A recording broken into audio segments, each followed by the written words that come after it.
കവിതാ സമാഹാരത്തിലൂടെ ലഭിച്ച തുക ജീവകാരുണ്യ പ്രവർത്തനത്തിന് നൽകി മാതൃകയായി വിദ്യാർത്ഥി. ചെറുവാഞ്ചേരിയിലെ 5ാം ക്ലാസ്സുകാരനായ ത്രിജ്വിത് അജേഷാണ് കുഞ്ഞനിയൻ എന്ന കുട്ടിക്കവിത സമാഹാരത്തിലൂടെ സമാഹരിച്ച തുക കാരുണ്യ പ്രവർത്തനത്തിനായി നൽകിയത്. ചെറുവാഞ്ചേരി കമ്മ്യൂണിറ്റി ഹെൽത്ത് സെന്ററിലേക്ക് വീൽചെയർ മറ്റ് ആരോഗ്യരക്ഷാ ഉപകരണങ്ങളും കൈമാറിക്കൊണ്ടാണ് ത്രിജ്വിത് അജേഷ് എല്ലാവർക്കും മാതൃകയായിരിക്കുന്നത്.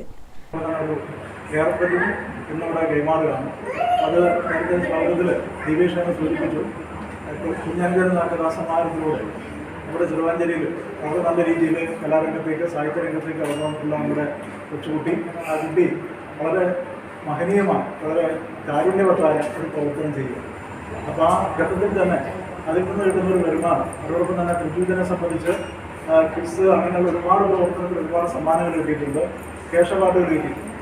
അപ്പോൾ ആ കുട്ടിയുടെ ആഗ്രഹം അത് പറയുകയുണ്ടായി, നമ്മുടെ ഏതെങ്കിലും ഒരു കാരുണ്യ പ്രവർത്തനത്തിന് ഈ തുകയിൽ നിന്ന് കുറച്ച് കാര്യങ്ങൾ കൊടുക്കണമെന്ന് നേരത്തെ തന്നെ ഞങ്ങൾ രക്ഷിതാക്കളോട് പറയുകയും അത് ഞങ്ങളെപ്പോലുള്ള ആളുകളോട് പറയുകയും ചെയ്തു.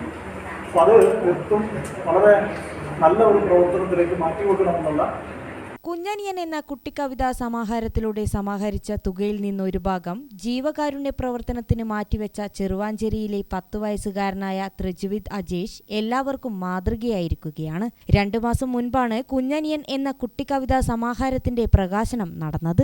അന്ന് തന്നെ ഇതിൽ നിന്നുള്ള തുക ജീവകാരുണ്യ പ്രവർത്തനത്തിന് നൽകാൻ ത്രിജ്വിത് സന്നദ്ധത പ്രകടിപ്പിച്ചിരുന്നു. സമാഹരിച്ച തുക കൊണ്ട് ചെറുവാഞ്ചേരി കമ്മ്യൂണിറ്റി ഹെൽത്ത് സെന്ററിലേക്ക് ഏർപ്പെടുത്തിയ വീൽചെയറും മറ്റ് ആരോഗ്യരക്ഷാ ഉപകരണങ്ങളും Koothuparamba block panchayat president R Sheela ഏറ്റുവാങ്ങി. പ്രഭാഷകൻ സന്തോഷ് ഇല്ലോളിൽ, doctor Gayathri, N Reena, K Pavithran, P Surendran, Raju Ekkal, EMC Mahmood, T Damodaran, C Balakrishnan, health inspector Prajith, KA Deepesh എന്നിവർ ചടങ്ങിൽ സംസാരിച്ചു. ചെറുവാഞ്ചേരിയിലെ ആർ അജേഷിന്റെയും NP രശ്നയുടെയും മകനാണ് ഈസ്റ്റ് വെള്ളെ UP സ്കൂളിൽ 5ാം തരത്തിൽ പഠിക്കുന്ന ത്രിജ്വിത്. ഗ്രാമിക ന്യൂസ്, കൂത്തുപറമ്പ്.